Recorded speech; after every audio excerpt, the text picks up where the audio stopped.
Hello દોસ્તો, આજે જન્માષ્ટમીની તૈયારી ચાલી રહી છે. જમીની ભરાઈ છે 56 ભોગનો. હાય 56 ભોગનો મગજ 56 ભોગમાં મૂકવા. બની રહેલી પ્રસાદી મારા કાના માટે બની રહી છે.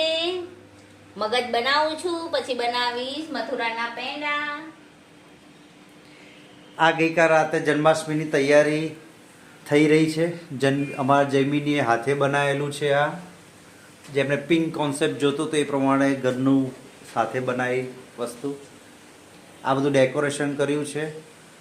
જયમિની નીલ મારો સન છે, એમને આ જન્માષ્ટમી તૈયારી ચાલી રહી છે. સાંજ સુધી આ બધું આપણું રેડી થઈ જશે. આ કોન્સેપ્ટ ગઈકાલ સજાયેલો છે. આજે સવારથી સ્ટાર્ટ છે બધું કામકાજ. હવે જોઈએ આપણે રાતે કંઈક નવું નજરાણું જોવા મળશે. ચલો, જય શ્રી કૃષ્ણ. નવા વિડીયો સાથે ફરીથી મુલાકાત